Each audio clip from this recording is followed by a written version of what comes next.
तो स्वागत है आप सभी का एक बार फिर सीयूईटी स्टडी कैपिटल के इस ऑनलाइन लर्निंग प्लेटफॉर्म पे। मेरा नाम प्रज्ञा सिंह है और हम आपके बीएड एंट्रेंस एग्जामिनेशंस की प्रिपरेशन करवाएंगे। तो इससे पहले एक वीडियो में हमने बताया था कि बीएड आखिर होता क्या है, लीगल तौर पे एक शिक्षक की परिभाषा और एक एलिजिबिलिटी क्या होती है, करियर ऑप्शंस क्या क्या हो सकते हैं बीएड करने के बाद, आपके सामने कौन कौन से करियर ऑप्शंस खुल सकते हैं टीचिंग लेवल पे और एडमिनिस्ट्रेटिव लेवल पे, वो उनकी नियुक्ति और उनकी वैकेंसी कैसे आती है, नियुक्ति कैसे होते हैं, ये सभी के बारे में हमने जाना। आज हम जानेंगे कि कितने तरह के एंट्रेंस एग्जाम्स होते हैं जिसके थ्रू आप various central university, state colleges और गवर्नमेंट डिग्री कॉलेजेस के थ्रू बीएड कर सकते हैं। जितने भी इंस्टीट्यूशंस एंट्रेंस एग्जामिनेशन कंडक्ट करवाते हैं, कितने एग्जामिनेशंस हैं जो आप अपीयर हो सकते हैं जिसके थ्रू आप बीएड कर सकते हैं। तो list of entrance examinations for bachelors of education. तो आइए जानते हैं। सबसे पहला है यूपी बीएड, सबसे फेमस। उत्तर प्रदेश में हो सकता है कि majority of aspirant CUET BEd ना जाने, इलाहाबाद यूनिवर्सिटी बीएड ना जाने, डीयू बीएड ये नहीं जाने, उनको भले ये नहीं पता कि सीयूईटी के अंतर्गत कौन कौन से यूनिवर्सिटीज आते हैं, पर सबको यूपी बीएड के बारे में ज़रूर पता होगा। सभी छात्र, सभी छात्राओं को यूपी बीएड एग्ज़ाम देना है ग्रेजुएशन के बाद, अगर उन्हें शिक्षा में करियर बनाना है, उन्हें पता होता है। इसके पीछे एक कारण है। वो क्या कारण है कि यूपी बीएड एक ऐसा बीएड एंट्रेंस एग्जामिनेशन है जिसमें अपीयर होना बहुत ज़रूरी इसलिए है क्योंकि इन केस अगर आपका सरकारी सीट में एडमिशन नहीं होता है, हम जानते हैं कि सरकारी यूनिवर्सिटीज़ में, सेंट्रल यूनिवर्सिटीज़ में एक लिमिटेड सीट होती है जिसमें all over India national level पे कंपटीशन चलता है। तो इन केस अगर आपको सरकारी सीट नहीं मिलती है, सेंट्रल यूनिवर्सिटी नहीं मिलती है और आपको प्राइवेट में जाना है, क्योंकि अल्टीमेटली आपको बीएड की डिग्री चाहिए, अल्टीमेटली आप सभी को तो बीएड की डिग्री चाहिए irrespective of the university you are studying in. अब सीटेट तो सबको देना पड़ता है, चाहे आप बीएचयू से कीजिए या आप किसी प्राइवेट इंस्टीट्यूट से कीजिए, आपको यूपी टेट सब में अपेयर होना पड़ता है। तो अल्टीमेटली कोई ये नहीं देखता है ना कि आप कहाँ से बीएड कर रहे हैं, आपके पास बीएड की डिग्री होनी चाहिए, आपके परसेंटेज अच्छे होने चाहिए, इट ऑल मैटर्स। तो यूपी बीएड क्यों देता है आदमी यूपी में? क्योंकि जितने भी यूनिवर्सिटी, जितने भी प्राइवेट कॉलेजेस जो कि महात्मा गांधी काशी विद्यापीठ से एफिलिएटेड हैं, बनारस में एक कॉलेज है महात्मा गांधी काशी विद्यापीठ, इसका जो मेन कैंपस है वो गवर्नमेंट है, ठीक। इसका सेमी गवर्नमेंट कॉलेज है यूपी कॉलेज, यूपी कॉलेज और हरिश्चंद्र कॉलेज। यहाँ पर क्या होता है कि ये सेमी गवर्नमेंट कॉलेजेस हैं, एडमिशन होते हैं विद्यापीठ के थ्रू और विद्यापीठ में एडमिशन होता है यूपी बीएड के थ्रू, और ये सब सेमी गवर्नमेंट कॉलेज है। लेकिन बहुत सारे जितने भी कॉलेज है, अगर आप बनारस में हैं तो आप जानेंगे कि जितने भी प्राइवेट कॉलेजेस हैं जहाँ बीएड होता है, जैसे शेपा, रामकिशन जो कि करसना में है, मिर्जापुर वाले रोड पे, तो जितने भी यहाँ पर एडमिशन होता है वो यूपी बीएड के स्कोर के अधीन ही होता है। इसीलिए बहुत सारे हम एग्जाम्पल्स देखे हैं कि बच्चे ने सोचा कि हमको सेंट्रल यूनिवर्सिटी से ही बीएड करना है, जैसे हमें बीएचयू से बीएड करना है, हमें इलाहाबाद से करना है, हमें दिल्ली यूनिवर्सिटी से बीएड करना है, पर प्रिपरेशंस के अभाव में उसका सीट नहीं निकलता है, उसे कॉलेज नहीं मिलता है। तो उसे क्या करना है? अब उसे बीएड तो करना ही है, तो वो प्राइवेट में जाएगा। किसके अधीन? एमजीकेवीपी के एफिलिएटेड कॉलेज में जाएगा। अब कॉलेज में जाके उसे ये पता चलेगा कि हम नहीं इसमें एडमिशन ले सकते। क्यों? क्योंकि हमने यूपी बीएड एग्जाम ही नहीं दिया है। तो आप दुनिया भर के जितने भी एग्जाम्स हैं आप सब में अपियर हुए, लेकिन अगर आप यूपी बीएड में अपियर नहीं होते हैं तो आपको इन केस अगर सरकारी कॉलेज नहीं मिलता है तो आपको प्राइवेट में भी एडमिशन बहुत मुश्किल है, नहीं भी मिल सकती है। इसीलिए आप सीयूईटी बीएड दें, आप इलाहाबाद बीएड दें, सब दें, पर यूपी बीएड भी आप जरूर दें। कौन कौन से कॉलेजेस आते हैं यूपी बीएड के अंतर्गत? देखिए, सबसे पहली बात है कि यूपी बीएड के अधीन जितने भी कॉलेजेस आते हैं वो सब स्टेट लेवल के कॉलेजेस होते हैं, मतलब सेंट्रल नहीं होते, स्टेट लेवल के होते हैं। जैसे यूनिवर्सिटी ऑफ लखनऊ, बहुत कॉमन मिसकंसेप्शन है, बहुत लोगों को लगता है कि university of Lucknow central university है, पर वो एक स्टेट यूनिवर्सिटी है। तो central university, university of Lucknow LU UP B Ed के अधीन आता है। Mahatma Jyotiba Phule Rohilkhand university, Bhimrao Ambedkar university, doctor Bhimrao Ambedkar university, Ram Manohar Lohia Awadh university, Chaudhary Charan Singh university, Bundelkhand university, Mahatma Gandhi Kashi Vidyapith, MGKVP जिसके बारे में हम अभी बता रहे थे। वीर बहादुर सिंह पूर्वांचल यूनिवर्सिटी, पूर्वांचल यूनिवर्सिटी के बारे में भी लोग बहुत जानते हैं, तो उसके थ्रू आप यूपी बीएड के थ्रू ही आप उसमें जा सकते हैं। दीनदयाल उपाध्याय यूनिवर्सिटी डीडीयू गोरखपुर, और इलाहाबाद स्टेट यूनिवर्सिटी। देखिए, हमने कहा कि इलाहाबाद स्टेट यूनिवर्सिटी, तो लोगों को लगेगा कि इलाहाबाद यूनिवर्सिटी जो हम कह रहे हैं, पर नहीं, वो अलग है। ये कौन सी कॉलेज है? इलाहाबाद स्टेट यूनिवर्सिटी, रज्जू भैया यूनिवर्सिटी, ये अलग यूनिवर्सिटी, ये अलग कॉलेज है, और इलाहाबाद यूनिवर्सिटी अलग कॉलेज है। इलाहाबाद यूनिवर्सिटी अपना अलग से एग्जाम कराता है, अभी तक तो अलग से एग्जाम करवाता है, हो सकता है कि आने वाले भविष्य में वो सीयूईटी के अंतर्गत आ जाए, पर अभी वो अलग से करवाता है। तो अलग वो सेंट्रल यूनिवर्सिटी है, ये स्टेट यूनिवर्सिटी है, उसके अपना अलग एग्जाम होता है, ये यूपी बीएड के अंतर्गत होता है इसमें एडमिशन। तो ये सभी गौतम बुद्ध यूनिवर्सिटी नोएडा, सिद्धार्थ नगर विश्वविद्यालय कपिलवस्तु सिद्धार्थनगर, ये सारे यूनिवर्सिटी, ये सारे कॉलेजेस में एडमिशन आप किसके थ्रू पा सकते हैं? यूपी बीएड और उसके स्कोर्स। अब यही कॉलेजेस नहीं है, जैसे मान लीजिए बनारस में हम देखते हैं कि महात्मा गांधी काशी विद्यापीठ है, अब हम लोग सोचेंगे बनारस में यही है, इसके अधीन इससे एफिलिएटेड हजारों कॉलेजेस, डिग्री कॉलेजेस हैं जहां पर आप एडमिशन पा सकते हैं बीएड करने के लिए। लेकिन आपको क्या निकालना पड़ेगा उसके लिए? यूपी बीएड में एक डिसेंट स्कोर, एक डिसेंट परसेंटेज, एक डिसेंट मार्क लाना पड़ेगा, तब जाके आपको एडमिशन मिलेगा। इसमें बहुत टफ कंपटीशन है, आप सभी को अच्छे से तैयारी करनी पड़ेगी। उसके बाद आता है कॉमन यूनिवर्सिटी एंट्रेंस टेस्ट, सबसे फेमस, सबसे इंपॉर्टेंट। हम लोग आइए इसके बारे में जानते हैं। इसके अधीन जितने भी सेंट्रल यूनिवर्सिटीज़ हैं, बीएचयू, डीयू, और जितने भी यूनिवर्सिटी, सेंट्रल यूनिवर्सिटीज़ हैं, central university Haryana, central university Tripura, और हरि सिंह गौर विश्वविद्यालय, मणिपुर यूनिवर्सिटी, महात्मा गांधी अंतर्राष्ट्रीय हिंदी विश्वविद्यालय, central university Karnataka, Kashmir, Kerala, Orissa, Punjab, Rajasthan, Tamil Nadu, tribal, Indira Gandhi national tribal, Amarkantak, Haryana, Gujarat, south Bihar, मतलब आप देख रहे हैं कि all over, almost all over India के यूनिवर्सिटीज़ को ये कवर किया है सीयूईटी। तो इसमें आपको एडमिशन लेने के लिए आपको सीयूईटी बीएड में अपीयर होना पड़ेगा। ब्रीफली बता दे रहे हैं उसका एप्लीकेशन फीस, जनरल के लिए 1000, ईडब्ल्यूएस ओबीसी के लिए 800, एसटी एससी फिजिकल हैंडीकैप के 750। इसमें बहुत सारे कैटेगरीज होते हैं, बहुत सारे टेस्ट पेपर्स होते हैं, जैसे जैसे आप उसको ऐड करेंगे उसका एक अलग चार्ज होता है। तो सीयूईटी के बारे में जब हम उसके सिलेबस के पैटर्न के बारे में बताएंगे तो हम इसको और ब्रीफली डिस्कस करेंगे और डिटेल में डिस्कस करेंगे। अभी आपको एक ब्रीफली हम आइडिया दे रहे हैं कि कौन कौन से यूनिवर्सिटीज़ ये कंडक्ट कराते हैं। ये सारे यूनिवर्सिटीज़ कंडक्ट कराते हैं। देखिए 2022 में दिल्ली यूनिवर्सिटी सीयूईटी के अंतर्गत नहीं आती थी। 2022 में जब हम दिए थे तो उस समय दिल्ली यूनिवर्सिटी का बीएड अलग लिया था, पर इस बार ये 2023 में इसके अंतर्गत ला दिया। तो इलाहाबाद अभी तक नहीं आया है, इलाहाबाद भी अपना अलग से लेता है, पर अभी तक सीयूटी के अंतर्गत नहीं आया। तो हो सकता है कि जो अगले साल का सीयूटी हो, 24 का नोटिफिकेशन हो, तो उसमें हमें इलाहाबाद यूनिवर्सिटी भी देखने को मिल जाए, नहीं भी मिल सकता है, वो आगे भविष्य के गर्त में हम लोग देखा जाएगा। इसके बाद है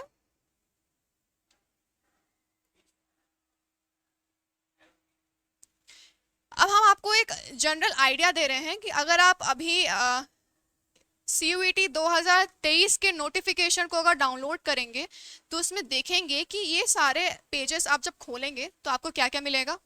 आपको सबसे पहले सीरियल नंबर मिलेगा, कितने कोर्सेज है सबके अपना अपना सीरियल नंबर है, और सबसे इंपॉर्टेंट सबका एक सब्जेक्ट कोड होता है। ये जो सब्जेक्ट कोड है ना, ये बहुत इंपॉर्टेंट है। बहुत बच्चे एग्जाम गलत इसलिए कर देते हैं क्योंकि भरना उन्हें बीएचयू का होता है, लेकिन कोड वो दिल्ली यूनिवर्सिटी का डाल के बैठे होते हैं। तो आप ध्यान दें कि अगर आपको यूनिवर्सिटी ऑफ दिल्ली के लिए अप्लाई करना है तो आपको उसका कोड याद करना पड़ेगा, वही कोड आप प्रॉपर देख के उसको भरेंगे। अगर आपको बीएचयू के लिए अप्लाई करना है तो आपको बीएचयू का कोड डालना पड़ेगा। कोड भरते समय अपने साइबर कैफे में जाइए और ध्यान से पढ़िए कि कोड क्या, यूनिवर्सिटी का क्या कोड लिखा हुआ है उसको ध्यान से रखिए, क्योंकि अगर आपका कोड इधर से उधर हुआ तो आपके यूनिवर्सिटी के पेपर गड़बड़ा सकते हैं। तो ये खुल जाएगा कोड, ये खुल जाएगा उसका ये डिग्री है, ये उसका स्पेसिफिकेशन है, स्पेशलाइजेशन का एक लिस्ट बना के रखा है, ये उसके यूनिवर्सिटीज़ के लिस्ट है, पता चल जाएगा कि ये किसके लिए है। और इधर है एलिजिबिलिटी। तो जब आप नोटिफिकेशन डाउनलोड कीजिएगा सभी को पढ़िएगा, बहुत लंबा चौड़ा एलिजिबिलिटी है, पर बेसिक एलिजिबिलिटी यही कि आप ग्रेजुएशन किए हो आपके 50% जनरल के होने चाहिए, 35% आप देख लीजिए ST SC OBC सबके अलग अलग कैटेगरी में अलग अलग एलिजिबिलिटी परसेंटेज हैं ग्रेजुएशंस के। तो वो आप तब देखिएगा, तब ध्यान में दीजिएगा जब आप फॉर्म भरने जाइएगा। अभी इस पर दिमाग लगाने का कोई फायदा नहीं है, अभी आपको अपने बेसिक मेजर्स तैयार करने हैं जो एक्चुअल एग्जाम में पूछे जाएंगे। उसके बाद आता है बिहार बीएड। बिहार के जितने कॉलेजेस हैं, बिहार के जितने यूनिवर्सिटीज़ हैं, चाहे वो सरकारी हो या प्राइवेट हो, उसमें अपीयर होने के लिए, उसमें बीएड करने के लिए आपको किस में अपीयर होना पड़ेगा? बिहार बीएड में। इसमें कौन कौन से कॉलेजेस आते हैं, आइए हम देखते हैं। इसमें आएगा Aryabhatta knowledge university Patna, Baba Saheb Bhimrao Ambedkar Bihar university Muzaffarpur, Bhupendra Narayan Mandal university Jayprakash university, Lalit Narayan Mithila university Magadh university, Munger university, Pataliputra university, Patna university. ये सारे यूनिवर्सिटीज और सारे कॉलेजेस किसके अधीन आते हैं? बिहार बीएड के अधीन आते हैं। इसलिए अगर आपको इन सभी कॉलेजेस या उससे एफिलिएटेड कॉलेजेस और डिग्री कॉलेजेस में अगर एडमिशन चाहिए तो आपको क्या किस में अपीयर होना पड़ेगा? बिहार बीएड में अपीयर होना पड़ेगा। एक एप्लीकेशन फीस का एक ब्रीफली आपको हम बता दें कि जनरल के लिए 1000, EWS वुमेन EBC के लिए 750, ST SC 500। इसके बाद आता है इलाहाबाद सेंट्रल यूनिवर्सिटी का बीएड एंट्रेंस एग्जामिनेशंस। देखिए इलाहाबाद यूनिवर्सिटी में जो बीएड होता है वो 2 कॉलेजेस में होता है, एक केपी ट्रेनिंग कॉलेज जो उसके सिविल लाइंस के पास है, और एक है SS Khanna girls degree college. तो जो SS Khanna girls degree college है वो ऑब्वियसली नाम से पता चल रहा है कि वो सिर्फ लड़कियों के लिए कॉलेज है, और जो कोएड कॉलेज है वो केपी ट्रेनिंग कॉलेज है। उसके कैंपस के अंदर नहीं होता बीएड, एक अलग से कॉलेज है जो कि इलाहाबाद का ही कॉलेज है, इलाहाबाद यूनिवर्सिटी का ही बीएड फैकल्टी है केपी ट्रेनिंग कॉलेज। तो उसमें अप्रैल में उसके जैसे हमने 24 के पर्सपेक्टिव से दिखाया है कि अप्रैल में इसके ऑनलाइन रजिस्ट्रेशन शुरू होंगे, एक्सपेक्टेड है फ्लक्चुएशंस होंगे, ऑब्वियस सी बात है। तो जब होंगे आपको इस चैनल के माध्यम से बता दिया जाएगा हर संभव तरीके से। अभी बस जानिए कि कितने कितने यूनिवर्सिटीज़ हैं, आप एक जगह लिखते रहिए, सिर्फ वीडियो मत देखिए, आप एक तरह से नोट्स बनाइए अपने कॉपी में कि लिस्ट ऑफ सेंट्रल यूनिवर्सिटीज़, हमें कौन कौन से अपीयर होने हैं, हमें किस में जाना है, कौन कौन से सेंट्रल यूनिवर्सिटीज़ और कौन कौन से एंट्रेंस एग्ज़ाम्स होते हैं, ताकि एग्जामिनेशन फॉर्म जब भरने का समय आए, जब अलग अलग यूनिवर्सिटी में अप्लाई करने का समय आए, तो आपसे कोई भी यूनिवर्सिटी कोई भी एग्जामिनेशन छूट न जाए। एक गलती हमसे हुई थी कि हमें जब एंट्रेंस एग्जाम हम जब दे रहे थे तो हमें नहीं पता था कि एनसीईआरटी अपना अलग से कंडक्ट करवाती है बीएड का। अगर हमें पता होता तो हम जरूर पढ़ते। एक बहुत अच्छा अपॉर्चुनिटी है, मतलब एक ऐसी संस्था जिसकी किताब ऑल ओवर इंडिया हर जगह पढ़ता है, हर स्कूल में अप्लाई होता है, वहाँ उस संस्था से बीएड करना एक अपने में बहुत सिग्निफिकेंट बात होती है। तो हमें नहीं पता था, पर एज एन एजुकेटर मेरी ये जिम्मेदारी है कि हम आपको इस चैनल के माध्यम से हर एक यूनिवर्सिटीज़ के बारे में बताएं, ताकि आपसे जब जाएं उस पोजीशन में, जब आप सेंट्रल यूनिवर्सिटीज़ की लिस्ट फॉर्म अप्लाई करने किस में करना है किस में नहीं करना है, जब वो समय आए तो आपसे कोई भी इंपॉर्टेंट यूनिवर्सिटी छूट ना जाए अवेयरनेस के अभाव में। उसके बाद आता है regional institute of education common entrance examination. हम इसी की बात कर रहे थे अभी। ये एनसीईआरटी कंडक्ट कराता है। एनसीईआरटी मतलब रीजनल इंस्टीट्यूट ऑफ एजुकेशन, मतलब एनसीईआरटी नाम से नहीं है, regional institute of education NCERT, ये पूरा उसका नाम है। इसका एंट्रेंस एग्जाम का नाम regional institute of education common entrance examination, यही इसका नाम है। तो आप इससे सर्च करेंगे आपको पता चल जाएगा। अब ये कहाँ कहाँ होता है? RIE Ajmer, Bhopal, Bhubaneswar, RIE Mysuru, RIE Shillong. इसका क्या फुल फॉर्म है? The north east regional institute of education. आप जितने भी यूनिवर्सिटी, जितने भी कॉलेजेस, जितने भी इंस्टीट्यूट में अप्लाई कर रहे हैं, उन सबके नाम एटलीस्ट आपको पता होने चाहिए, क्योंकि क्या पता आपसे बीएड एंट्रेंस से पूछ जाए कि the full form of NERIE। आप सोचेंगे कि ये हम पढ़े नहीं है, ये तो हम उस समय पढ़े थे जब हम एंट्रेंस एग्जाम की तैयारी देख रहे थे कौन कौन सा लिस्ट बना था। पर हम पिछले वीडियो में भी ये कहे थे, हम इस वीडियो में भी कहेंगे, और हम आगे आने वाले सभी वीडियोस में ये कहेंगे कि जो हम आपको पढ़ा रहे हैं उसको एक कंटेंट की तरह लीजिए, उसको एक कॉम्पिटिटिव के लहजे से पढ़िए कि क्या आपको नहीं पता है कि क्या आपसे पूछा जाएगा, क्या आपसे नहीं पूछा जाएगा। बहुत एंट्रेंस एग्जाम में पूछा गया कि एनसीटी क्या होती है, बीएड और टीचर ट्रेनिंग को कौन रेगुलेट करता है, तो ये सब पढ़ने वाले हिस्से हैं, आप इसको अवॉइड मत कीजिए क्योंकि ये बहुत एक्स्ट्रा नंबर दिलाते हैं, बहुत लोग इसको नहीं जानते हैं। आप एक सिग्निफिकेंट कैरेक्टर बन सकते हैं, इस पे अलग से एक्स्ट्रा स्कोर कर सकते हैं, इसीलिए हर चीज़ को सीरियसली लीजिए। ये कौन कौन से कोर्स करवाते हैं? बैचलर्स ऑफ एजुकेशन ये बीएड करवाता है, ये बीए बीएड कराता है जो कि 4 साल का। देखिए, एक होता है बीएड और एक ग्रेजुएशन, ग्रेजुएशन करके आप बीएड करने आएंगे। लेकिन एनईपी 2020 में ये कहा गया था कि अब ग्रेजुएशन प्लस बीएड का इंटीग्रेटेड कोर्स हम करवा सकते हैं विभिन्न आईआईटीज, विभिन्न सरकारी कॉलेजेस, यूनिवर्सिटीज में। तो उसमें क्या होता है, जैसे मान लीजिए आपने बीएससी किया है, उसके बाद आपको टीचिंग फील्ड में आना है, आप बीएड करना चाहते हैं, तो फिर आपने क्या किया, आपने बीएससी किया, फिर आपने बीएड किया, अलग अलग डिग्री हो गया। इसका 3 साल, इसका 2 साल, टोटल 5 साल आपका टीचिंग फील्ड में आने के लिए लग गया। इंटीग्रेटेड का मतलब होता है कि आपका बीएससी प्लस बीएड का ये 4 साल का इंटीग्रेटेड कोर्स चलेगा। जैसे अगर आप अलग अलग करते हैं तो 5 साल आपको लगा, अगर आप इंटीग्रेटेड कोर्स करते हैं तो आपको सिर्फ 4 साल में आपके पास ग्रेजुएशन प्लस एक पेडागोजिकल सब्जेक्ट हो जाएगा, एक पेडागोजिकल डिग्री हो जाएगी, एक टेक्निकल डिग्री भी हो जाएगी साथ में बीएड की। तो जैसे बीएससी बीएड होता है वैसे बीए बीएड होता है, बीकॉम बीएड होता है, बीबीए बीएड भी बहुत यूनिवर्सिटीज़ करवाना शुरू कर दी हैं। उसके बाद 2 साल का एमएड होता है, फिर एमएससी एड होता है 6 साल का, फिर बीएड और एमएड इंटीग्रेटेड होता है। जैसे हमने बताया कि बीए और बीएड का इंटीग्रेटेड होता है, जैसे ग्रेजुएशन और बीएड का इंटीग्रेटेड होता है, वैसे बीएड और एमएड का इंटीग्रेटेड कोर्स होता है जिसका नाम है बीएड एमएड इंटीग्रेटेड, 3 साल का होता है। जैसे मान लीजिए अगर आप अलग अलग करते हैं बीएड और एमएड, तो बीएड हो गया 2 साल का, एमएड हो गया 2 साल का, आपका टोटल 4 साल लगा। अगर आप बीएड और एमएड इंटीग्रेटेड करते हैं तो आपका 3 साल में दोनों डिग्री आपके हाथ में आ जाएंगी। इसका फीस जान लीजिए, जनरल और ओबीसी कैंडिडेट के लिए 1200 फीस है, और ST SC PW EWS candidates के लिए 600 रुपये है। उसके बाद आता है 4 year integrated teacher education programme, ITEP entrance examinations. जो अभी हम इंटीग्रेटेड एग्जामिनेशंस और इंटीग्रेटेड कोर्सेज के बारे में बात कर रहे थे, वो इसी के अधीन आया था। एनईपी 2020 में जब हमारी नई शिक्षा नीति बनी थी तो उसमें ये बताया गया था कि हम ग्रेजुएशन और बीएड को दोनों को मिला देंगे, तो एक 4 साल का इंटीग्रेटेड कोर्स हम बच्चों से करवा सकते हैं जो कि उनके डोमेन नॉलेज को भी ध्यान में रख के उन्हें पढ़ाएगा, और जो उनके एक पेडागोजिकल नॉलेज भी उन्हें देगा, ताकि वो डिग्री कंप्लीट होने के बाद तुरंत बाद आप टीचिंग फील्ड में उस पर्टिकुलर डोमेन के जा सकते हैं।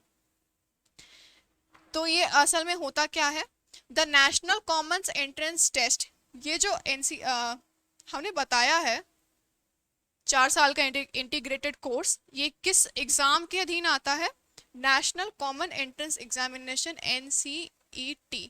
अगर आप NCET के बारे में सर्च करेंगे तो आप वहाँ से इंफॉर्मेशन ले सकते हैं कि ये एग्ज़ाम कैसे क्या होता है। अगर आपको फीस फॉर्म भरना है तो आप इसी एग्ज़ाम को इसी एग्ज़ाम के इसी नाम को सर्च करके आप फीस भर सकते हैं, आप एप्लीकेशन भर सकते हैं। Is an examination administered by national testing agency NTA द्वारा कंडक्ट कराया जाता है in collaboration with the national council for teacher education NCTE और NTA के कोलैबोरेशन से ये एग्जाम कंडक्ट करवाया जाता है, जो कि 4 साल का BSc BA BBA BCom BEd करवाता है। Offered by various central state universities including prestigious institutions such as IITs, NITs, RIE, Regional Institute of Education and government colleges। मतलब आप जो 4 साल का, बहुत पहले सुने भी होंगे कि बहुत सारे IITs अब बीएड करवाने जा रहे हैं। तो IIT कौन सा बीएड करवाने जा रहे हैं, वो 4 साल का इंटीग्रेटेड कोर्स ही करवाने जा रहे हैं। तो जितने भी विभिन्न IITs हैं, NITs हैं, RIE हैं, जो सेंट्रल कॉलेजेस हैं, सेंट्रल स्टेट यूनिवर्सिटीज़ हैं, बहुत सारे आ गए हैं जो 4 साल का NEP के अधीन अब 4 साल का बीएड एंट्रेंस एग्जामिनेशन करवाएंगे। वो एंट्रेंस आपको बता दिए हैं, उसके अंदर कोर्स कौन कौन से करवाएंगे वो भी आपको आइडिया मिल ही चुका है। दूसरा है Jamia Millia Islamia BEd entrance examinations. ये जामिया मिलिया इस्लामिया यूनिवर्सिटी के अधीन आप बीएड कर सकते हैं, उसका ये एंट्रेंस एग्जामिनेशंस है। कितने सीट इनटेक होते हैं, जनरल कैटेगरी के लिए 200, स्पेशल एजुकेशन 30 और नर्सरी एजुकेशन में 30 सीट है। ये सारे उसके एलिजिबिलिटी क्राइटेरिया है। आप जब बीएड इसका फॉर्म भरने जाएंगे तो आप सभी एलिजिबिलिटी क्राइटेरिया को ध्यान में रख के फॉर्म भरिएगा। उसके बाद आता है इग्नू बीएड। देखिए इग्नू क्या है, एक ओपन यूनिवर्सिटी है, Indira Gandhi national open university. अब लोगों को लगता है कि चूंकि हम इग्नू के अदर कोर्सेज को डायरेक्ट एडमिशन के थ्रू ले सकते हैं, उसी तरह हम बीएड को भी डायरेक्टली एडमिशन ले सकते हैं, पर ये बहुत बड़ा मिसकंसेप्शन है। इग्नू से अगर आपको बीएड करना है तो आपको एंट्रेंस देना पड़ेगा। बिना एंट्रेंस के आपको इग्नू से बीएड में एडमिशन नहीं मिलेगा। इसीलिए अगर आपको इग्नू से बीएड करना है तो आपको उसके एंट्रेंस एग्जामिनेशन की भी तैयारी करनी पड़ेगी, क्योंकि वो एंट्रेंस के थ्रू ही लेता है। क्योंकि बीएड एक प्रेस्टिजियस, एक टेक्निकल डिग्री है, एक प्रोफेशनल डिग्री है, तो कोई भी कॉलेजेस आपको एंट्रेंस एग्जाम के थ्रू ही लेगा। इसका फीस हम देख लेते हैं। तो इसका फीस 1,000 रुपये है। इसकी मिनिमम ड्यूरेशन 2 साल है। और इग्नू में ये फैसिलिटी होती है कि किसी कारणवश आपका अगर एग्ज़ाम रुक जाता है या आप एग्ज़ाम नहीं दे पाते हैं या आप अनेबल हैं एग्ज़ाम कोर्स को करने के लिए, तो आप उसको अधिकतम खींच भी सकते हैं कि आप किसी, मान लीजिए 2 साल का आप 2 साल का कोई कोर्स है तो आप उसको अधिकतम 5 साल में कर सकते हैं। कोर्स की फीस 55,000 रुपये है। कोई एज नहीं है, मिनिमम एज मैक्सिमम एज कुछ नहीं है। उसके बाद आता है Chhattisgarh pre BEd entrance examinations. ये छत्तीसगढ़ में जितने भी कॉलेजेस हैं, जितने भी वहाँ पर यूनिवर्सिटीज़ हैं, वहाँ पर किसके अधीन होता है? Chhattisgarh pre BEd entrance examinations के अधीन ही होता है। परीक्षा का नाम प्री बीएड है, छत्तीसगढ़ प्री बीएड है। जब इसका नोटिफिकेशन आएंगे तो आपको इन्फॉर्म कर दिया जाएगा, आपको अवेयर कर दिया जाएगा। इसीलिए इस स्टडी कैपिटल के इस प्लेटफॉर्म से जुड़े रहिए, इसके हर नोटिफिकेशन पे ध्यान देते रहिए। हर नोटिफिकेशन इंपॉर्टेंट होता है, आपसे कभी कोई एग्जाम छूट ना जाए। नेम ऑफ द कॉलेज, ये छत्तीसगढ़ बीएड के अंतर्गत जितने भी कॉलेज हैं उसके अधीन ये उसकी लिस्ट है। भिलई मित्र कॉलेज है, स्वामी श्री राम स्वरूपानंद सरस्वती महाविद्यालय, और बहुत सारे जितने भी ये कॉलेजेस हैं ये छत्तीसगढ़ बीएड के अधीन आते हैं। अगर आपको इन कॉलेजेस, या आप छत्तीसगढ़ में रहते हैं, अगर आपको इन कॉलेजेस में ऐसे एफिलिएटेड कॉलेजेस में लेना है एडमिशन, तो आपको छत्तीसगढ़ का प्री बीएड एंट्रेंस एग्जाम में अपीयर होना पड़ेगा। सीट बता दिया गया है, सीट मैट्रिक्स देखते रहिए। पर देखिए बात क्या है ना, कि आप कभी भी कोई एग्जाम देने जाइए, आप कभी मत देखिए किस में कितना सीट है, कभी मत देखिए। आप जिस भी सरकारी नौकरी की तैयारी कर रहे हैं, आप मान लीजिए यूपीएससी की तैयारी कर रहे हैं, आप कभी मत देखिए कि उसमें कितना सीट है। आप बीएड एंट्रेंस की तैयारी कर रहे हैं, आप कभी मत देखिए कि उसमें कितना सीट है। आपको सिर्फ एक सीट से मतलब है अपने लिए। आप मत देखिए ना कि इसमें सिर्फ 80 सीट है, इसमें सिर्फ 75 सीट है, या बहुत सारे बीएचयू में बहुत लिमिटेड सीट है, 10-20 पर कैटेगरी। तो हम फिर पहले ही डर गए कि 10-20 सीट है, ऑल ओवर इंडिया लोग कॉम्पिटिट करेंगे। आपको एक सीट से मतलब है, एक सीट पर नजर लगा के रखिए। उसके बाद आता है Maharashtra BEd entrance examination. Maharashtra में जितने भी यूनिवर्सिटीज़ हैं, जितने भी और उसके एफिलिएटेड जितने भी कॉलेजेस हैं, वहाँ से अगर आपको बीएड परस्यू करना है तो आपको महाराष्ट्र बीएड एंट्रेंस एग्जामिनेशंस में अपीयर होना पड़ेगा। कौन कौन से यूनिवर्सिटीज़ हैं? Mumbai university, Bombay teachers training college, MIT world peace university. जितने भी कॉलेजेस हैं ये सब बीएड कराते हैं, और अगर आपको इनमें एडमिशन चाहिए तो आपको महाराष्ट्र बीएड में अपीयर होना पड़ेगा। उसके बाद आता है Madhya Pradesh BEd entrance examinations. Madhya Pradesh में जितने भी कॉलेजेस हैं, सरकारी प्राइवेट, उससे सरकारी कॉलेजेस से एफिलिएटेड कॉलेजेस या प्राइवेट यूनिवर्सिटी से एफिलिएटेड कॉलेज, अगर आपको मध्य प्रदेश में रहते हैं, अगर आपको वहाँ पर एडमिशन चाहिए बीएड में, तो आपको Madhya Pradesh BEd entrance exams की तैयारी करनी होगी, आपको उसमें अपीयर होना पड़ेगा। तो ये पूरे लिस्ट थे जितने भी पॉसिबल सेंट्रल यूनिवर्सिटी और नेशनल इंस्टीट्यूट्स के एंट्रेंस एग्जामिनेशन जिसमें अपीयर होके आप विभिन्न central universities, state universities, colleges, degree colleges, institutions में आप एडमिशन ले सकते हैं। आप सभी को आप ध्यान रखिए, सभी के नोटिफिकेशन पे आप ध्यान रख देते रहिए। हम लोग भी इस प्लेटफॉर्म के ज़रिए आपको हमेशा नोटिफाई करते रहेंगे कि कब कौन से यूनिवर्सिटी के नोटिफिकेशन आउट हो चुके हैं, उसको कैसे अप्लाई करना है। हर स्टेप पे, हर प्रोसेस पे, हर प्रोसीजर पे CUET स्टडी कैपिटल की टीम आपके साथ है।